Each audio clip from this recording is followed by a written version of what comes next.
hello to everybody online, and we're here in the room. Cool. Great. Just want to say good morning. My name's Richard. I'm part of the leadership team here at New Life Church, and so glad to be here this morning. And welcome to those joining us online, checking us out on YouTube. Welcome to everybody here in the room. Now, starting with a question.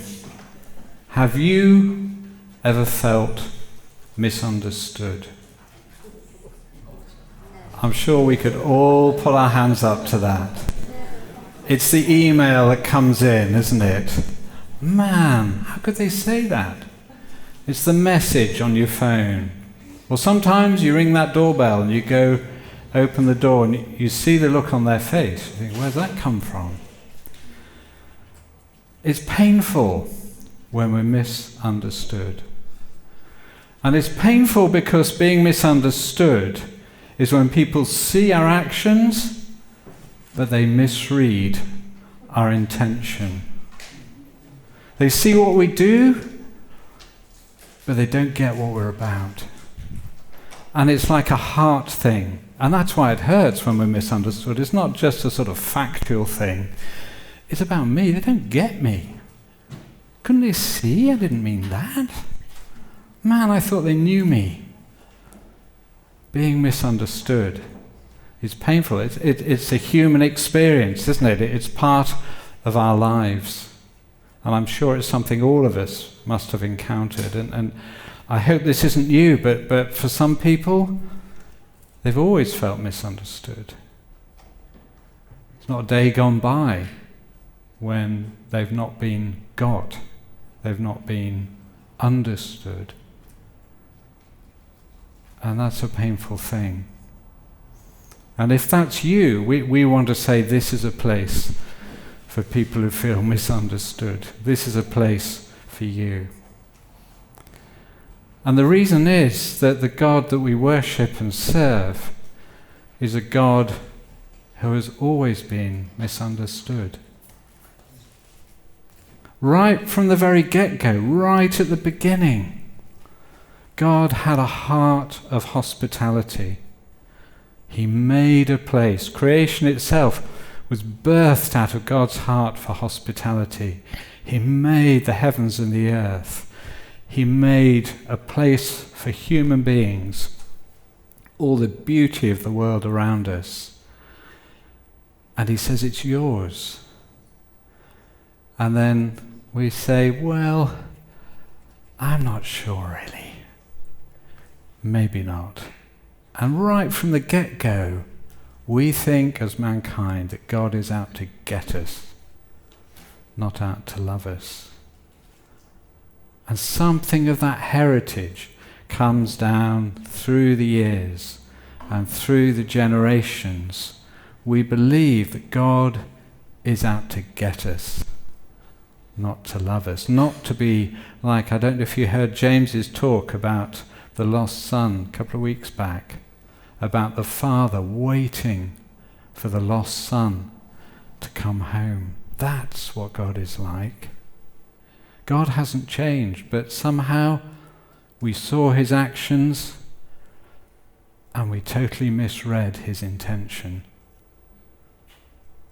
We believed the lie. God is out to get us. He's out to get me. So what does God do about that? Well,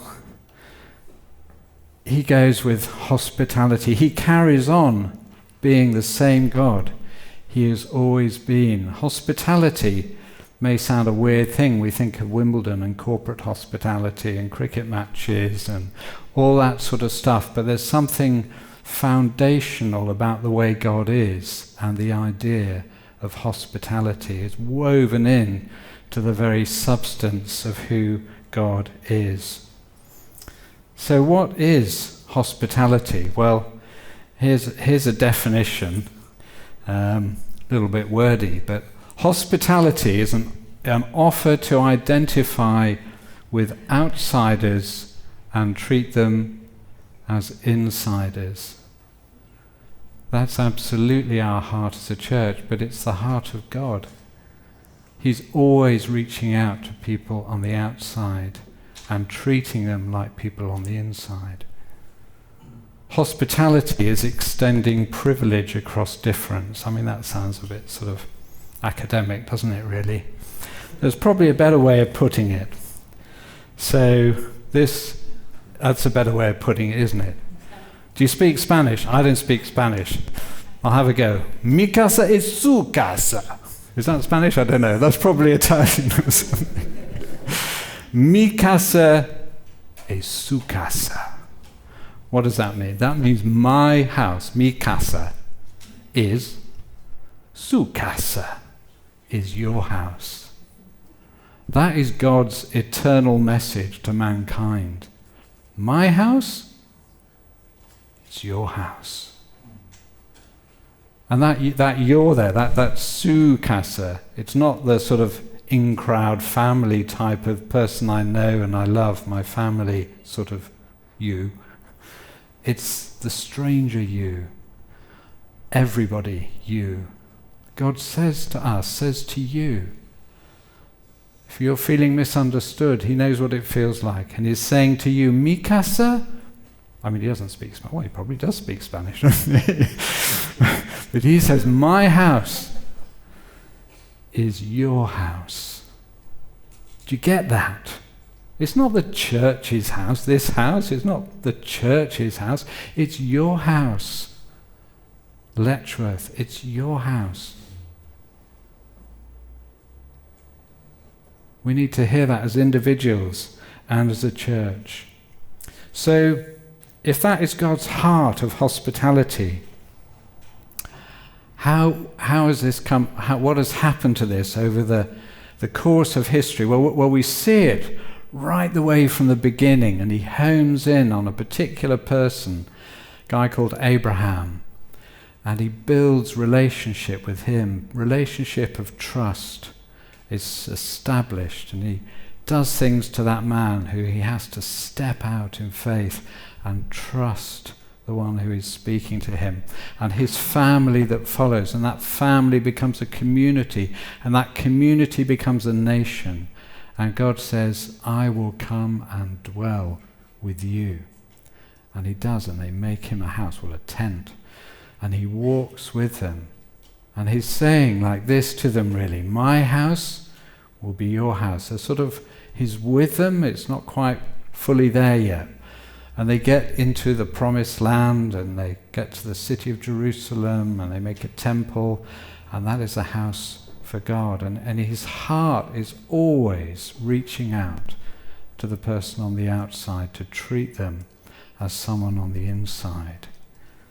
And we see that right the way through the course of history. This is just the next slide, please.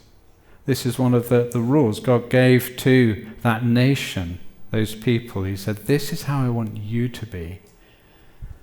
When a foreigner resides among you in your land, do not mistreat them. The foreigner residing among you must be treated as your native born. Just what we've been saying. Not like be nice to them, just like 30 days and then they have to leave, or 90 days then they have to leave, got to get a green card or whatever. No, treat them as if they were born in your country. Love them as yourself. For you were foreigners in Egypt, and I am the Lord your God. This was woven into their whole structure of laws and how they lived as a community. But somehow it didn't really work out. We read again in this part before Jesus came of God's heart for people, and there's a phrase in the book of Jeremiah, that's right, one of the people who just spoke out God's words. I have loved you with an everlasting love. I've drawn you with unfailing kindness. And then the next quote, please. I've revealed myself to those who did not ask for me. I was found by those who didn't seek me. To a nation that did not call on my name, I said, here I am, here I am. All day long I've held out my hands. Just such a graphic phrase, isn't it? Just imagine. All day long I've held out my hands to an obstinate people who walk in ways not good, pursuing their own imaginations. So although this was God's heart to reach people, this heart of hospitality, he came, he built relationship, he dwelt among them, he gave them laws that helped to shape this way of living, but there was something in their hearts that just hadn't changed, and they hadn't fully got it. So what does he do? Well, he sends his son, Jesus. He comes as a person. And in the account of Jesus' life, what we call the Gospels, like biographies of Jesus, there's a phrase, the Son of Man. That's how Jesus talks about himself. And I mean, even that in itself is a pretty amazing thing, that God comes amongst us and calls himself a Son of Man. He doesn't say, I'm God of God. He says, I'm a Son of Man. He comes in beneath to lift us up. So there are three things, this phrase, the Son of Man, or Jesus, came to. I wonder what those three things would be. So here they are, just three things. To seek and save the lost. That's what we've been talking about, that heart of God, to reach out for those on the outside and treat them like people on the inside. This is his heart. And the second one, the Son of Man came not to be served, but to serve and give his life a ransom for many. So if you like, this is his purpose. This is why he came. He came to seek and save the lost and to serve and give his life a ransom for many. That giving of his very life shattered everything that separated us from God, destroyed it all on the cross, and made a way for us to know him and to come to him freely because of what he has done. And then what's the third thing? Anybody? Why we don't get people to put up hands and participate, do we? Why don't we do that? You can put it in the chat online. What?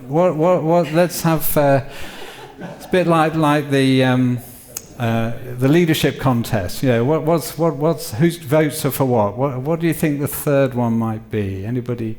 Any thoughts? Lee, you know the answer. It was on the screen a second ago. So. Oh, was it on the screen? Oh, Ruth, thank you. Anyway, all right, we'll put it there. There it is. He's come eating and drinking. What? Excuse me? So if this is his purpose, this is his practice. This is how he sought and came to, well, he saved them through the cross. But this is what he did so much in the New Testament. They say actually if you look at the life of Jesus in the New Testament, he was either eating a meal, or he'd just eaten a meal, or he was going to eat a meal. Pretty well the whole thing. Or if you take the meals and the mountains out of the biography of Jesus, there is some left, but very little less. So much of it was around a table. So much of it. And it's the people who joined him around the table that is the most striking thing. So let's just have a little look at our next slide. So here we are. There's lots of accounts of meals, but when he was eating, it offended the religious elite of his day. So this is just one example from Mark's account of Jesus' life. He was somebody who was alive at the time of Jesus. While Jesus was having dinner at Levi's house, Levi was a tax collector in that community. I'll talk about that in a moment. but he became a follower of Jesus. So he invited his buddies, his friends, to come round, and Jesus was there. Many tax collectors and sinners were eating with him and his disciples, for there were many who followed him. And let's just look at the next one. When the teachers of the law, who were Pharisees, saw him eating with the sinners and tax collectors, they asked his disciples, "Why does he eat with tax collectors and sinners?" So we might just pause there. And James explained a bit about this in his talk a couple of weeks ago. Tax collectors, the people at the time were living in their country under Roman occupation. And the Roman state was extracting tax from the people in Palestine, and they actually got local people that they employed to collect their taxes for them. And these were called tax collectors, and they used to take a little bit on the side to help oil the financial wheels in their own lives. And they were basically, they were ostracized because of that, but also because they were like colluding with the people who were occupying the land. And for the people at that time, their land was their life. Their land was a representation of their relationship with God. So somebody trampling over it with boots and from another country was just unthinkable. And these people, they'd sold out to them. They're the last people you'd think God would want to go and have a meal with, goodness sake. Must be crazy. And you talk about sinners, that's probably money lenders, people who lent people money to pay their taxes, but also took a little bit of a side percentage off as well, which was absolutely against the laws of the Jews at the time. You could lend people money, but you weren't supposed to ask for any interest on it. And there may have been other people included in that group as well. And it's such a shock that Jesus went and ate with them. For the Pharisees, they were very, very... Their idea of what God wanted, a little bit like the idea of God's out to get us, really. Their idea was purity. They had to follow certain rules and regulations, and if they followed those, they could keep themselves pure, and then that would be the way for God to rid the Romans out of their country, primarily. That if we got all that right, everybody did it 7 days in a row, they'll go. That was their sort of idea. It wasn't so much personal, it was national. If we get everybody to do this, things will change, And so Jesus, they knew the message of what Jesus was saying. He was saying, "I am God, come in as a man." I mean, there was no question about them getting that.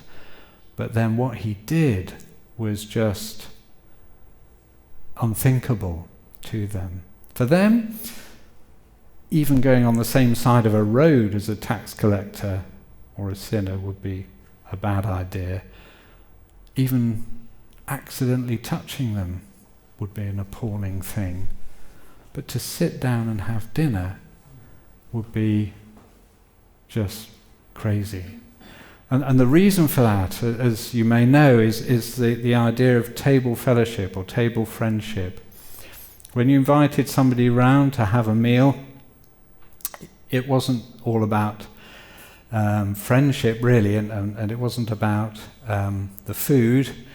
It was about what you were saying to them. You were basically saying, "I accept you. I'm treating you as family. You are just the same as my son or my daughter." So when Jesus sat down with tax collectors and sinners and ate with them, it was talking about, in a powerful way, about that hospitality of God. God is saying, "I want you to belong, and then believe, and then you can change and behave after that. But you must know there's a place for you in my heart. You must know that I understand you. You must know that you can come home." And this was just off the wall for the religious elite of the time, and they really took offence at it. They didn't get it at all. And so on hearing this, Jesus said to them, it's not the healthy who need a doctor, but the sick. I've come not to call the righteous, but sinners. And this just was totally outside of their whole understanding of what God would be like when he came. Obviously thinking he would come in a power that would drive out the Romans and liberate them in that way. And not that would actually have a heart for those on the outside, have a heart for those that just weren't following the rules. But God shows us his heart through Jesus in this way. So, what happened after that? Well, Jesus, as we said, he died, rose again, and the church was born. Would the church carry on this whole notion of hospitality, this whole way of living? Well, just have a look at my next slide. Yes, we could go on one more, sorry. There you go. Philo Zenos. There we are. It sounds like something for your teeth, doesn't it, really? It's not. It's a new word. It's a whole new word that they had to create to describe the type of way that the church lived. This is a word for hospitality in Greek, in the part of the Bible that talks about the church and when the church began. This brand new word they used, because there wasn't any other word to describe it.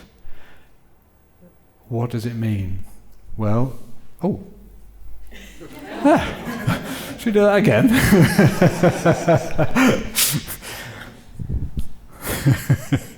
Yeah, great. Philo means the love of, and Zenos means stranger. Like xenophobia, that's the opposite. That's fear of stranger. Philo Zenos is love of strangers. So when people saw how the church lived, they thought, we have to find a new word to describe this. A bit like when they saw the church lived and the way they loved, they thought, we have to get a new word for this.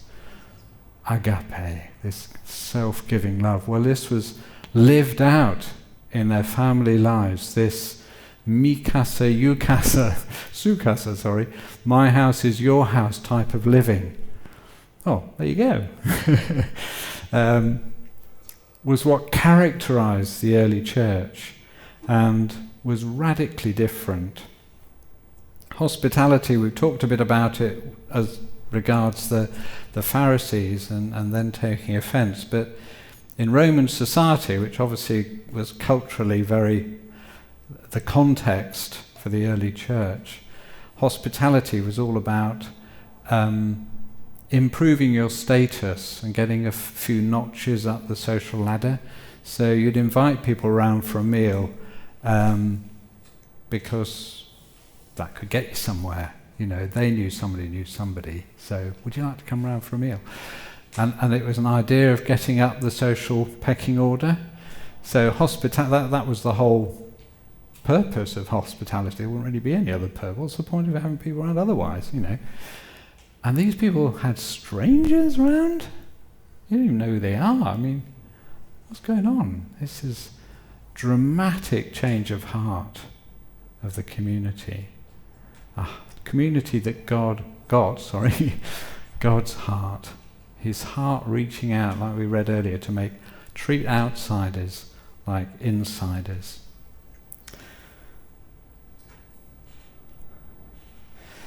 So there's an example of this that I think I will read out. It's upsetting, but it's a real example of what the early church did in the beginning. And it's about the practice in the Roman world at the time called exposure. I don't know if you know about that, but this is a quote from the Journal of Roman Studies at the Cambridge University Press. A little bit of light reading. But this explains about this normal life practice. And before I go there, I'm going to do something else actually. So can you keep that on hold? Is that all right in your mind? Because there was something I really wanted to do about the Pharisees. And I just want to say that first to help this make sense. So if this is thinking back about the Pharisees who took offense when Jesus was eating with tax collectors and sinners. So if this is like mankind, all right, this is like all the people in the world. For a Pharisee in their mindset, it was divided into two really, the people that were Jews and the people that were non-Jews, what they call gentiles. So that's the Gentiles. So we're left with the Jews, okay. So within that, some were tax collectors, some were sinners, some were shepherds, I mean goodness, get to them. So then we're left with this lot. And then that really ought to be shaped a bit differently. How's my origami? A bit like that really.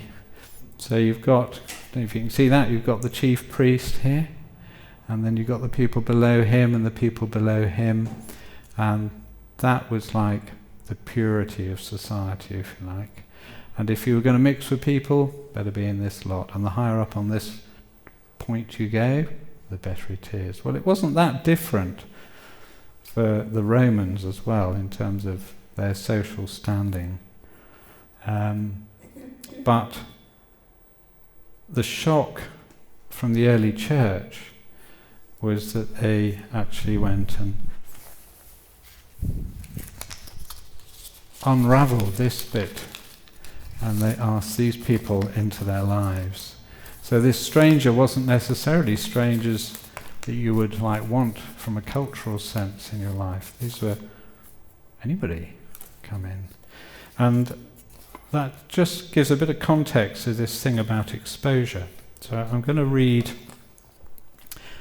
let's bring up the shepherds and tax collectors too now. Don't want to miss them out. So, this is from this article in the Journal of Roman Studies.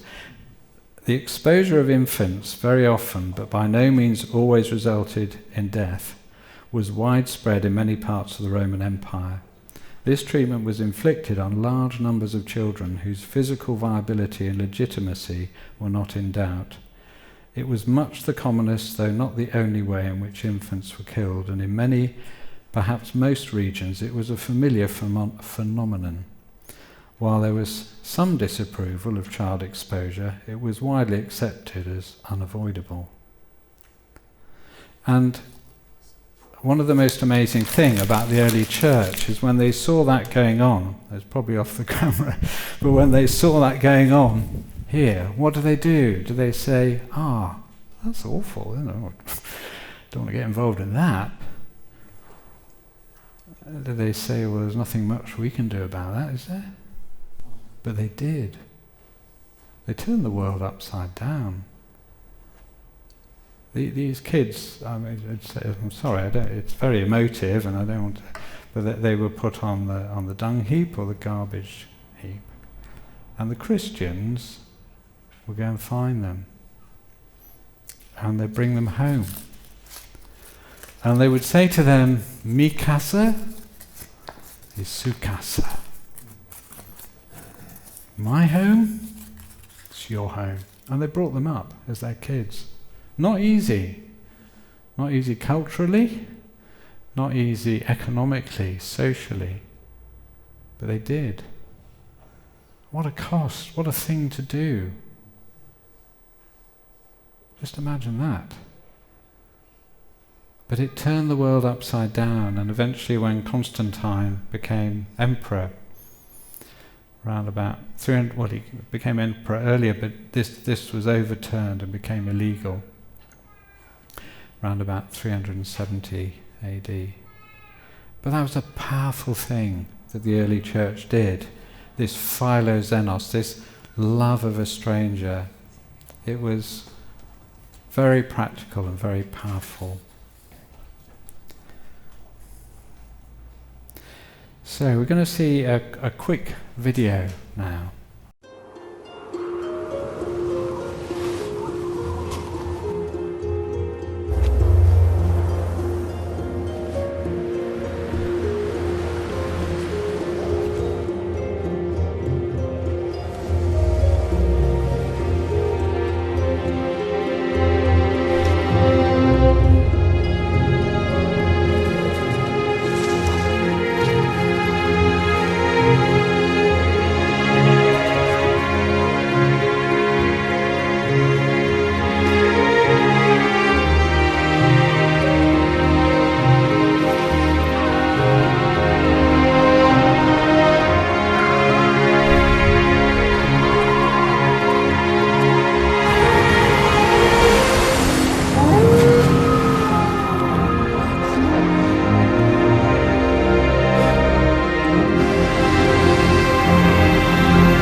Was actually an advert for a hotel chain, not for the church, but it's the same idea, isn't it? That embracing the stranger as your own.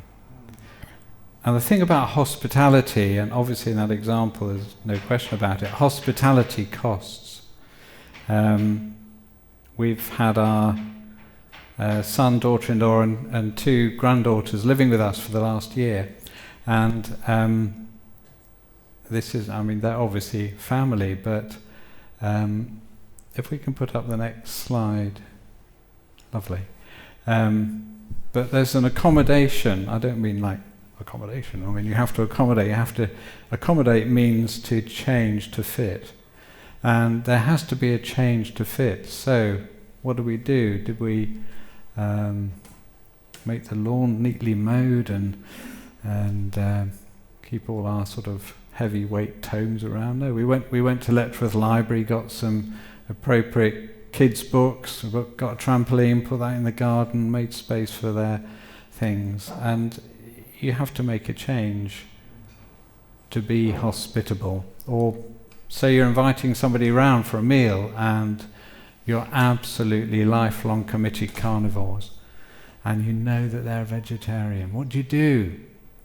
You say, well, we're having beef Wellington, it's really nice, and there will be some mashed potato, peas, we got cheese, do you like that? Is that what you do?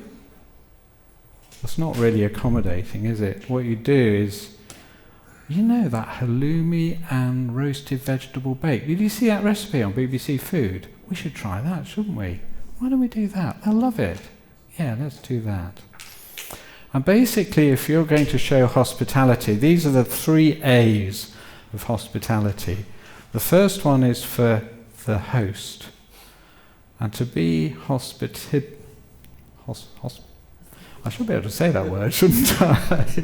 Hospitable requires, there's a cost, you have to accommodate. If not, then this is the consequence for the guests. They either have to assimilate, beef Wellington, no problem, or they alienate. Oh, Richard? Yes? Are you good for Friday? Oh, or something else come up? Oh, okay, I'm sorry. Oh, well, maybe another time. Bye. You alienate. So this is a message for us as a church, really. If we want to be mikasa sukasa, if we want to actually be a place and live out as a place that is a place for all people to come and know they are welcome, know that they are home. We have to think about this. How do we accommodate? And you might think, well, surely there's things we have to stick by. Well, let's look at the 3 P's of why we're here. So these are the 3 P's. There's our purpose, our practices, and our preferences. So our purpose is why we're here, and that never changes. Like when Jesus came to seek and save the lost, that never changed. And our purpose is inspiring people to find and follow Jesus, and that will never change. That's the why. That's why we're here. That's why New Life is here. That's why I'm speaking. It's to inspire people to find and follow Jesus. And the other 2 is the what and the how. Okay, well, what are we going to do? Well, should we make a cafe? Should we meet together on a Sunday? Whatever we do, maybe meet together. Okay, well, how are we going to do that? Well, let's have coffee at the back. Yeah, we'll have coffee like this. So these practices and preferences, the what we do and how we do it, are the things that can change. This is where we can accommodate people. This will never change. A bunch of us heard a guy, Andy Stanley, talking a few weeks ago, and he was saying something along these lines where he says you marry your mission but you date your method. Which I thought sums it up very neatly, really, that actually our mission, our purpose, we marry. We keep that center stage, but we always have to be thinking, is this really... Are we making this homely? Are we making this a place where anyone walking in knows they are welcome? Are we thinking about that, praying about that? This is the practices and preferences. So, it's a challenge for us, but maybe from when I began talking about ever feeling misunderstood, and maybe that resonated with you. And I hope it's helped to see that God has always been misunderstood right from the beginning, and his response has been to reach out to us. And this talk is called Coming Home, because that's his invitation to every one of us, is to come home. My house is your house, he says to every one of us. And he's made a way for that to happen. And that's our cry as a local church to our community as well. This house is your house.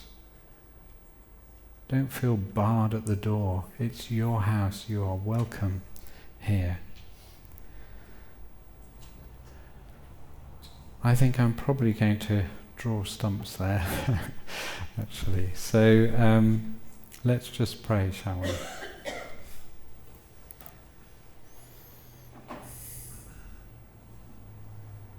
Lord, I thank you that your invitation to every one of us is to come home. And Lord, that's not just a platitude, it's something that you gave up everything to achieve. You came as a person, you lived as a person, you died as a person for us, and made a way that has cleared away of all the things we've done wrong, all the things we regret, all the things we're ashamed of. You took those on yourself on the cross. Like we were singing earlier, the cross has made a way.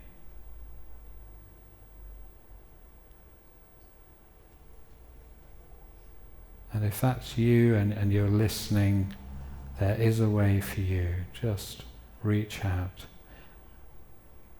and say, I'm coming home.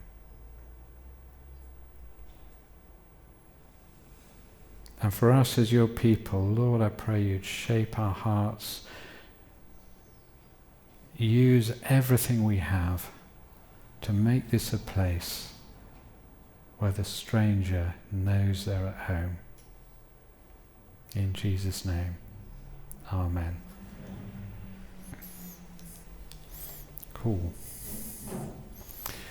Thank you. We've got about 15 minutes before the... I hope I've got all right, yes, before the kids finish. So do have a chance to chat. If anybody wants to talk, I'll be up here, or wants to pray about anything, that would be fine. And cool. Well, not cool, actually. Incredibly hot.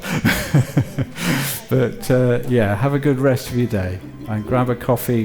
There's still some chilled water around at the door if you need any. Great. Thank you.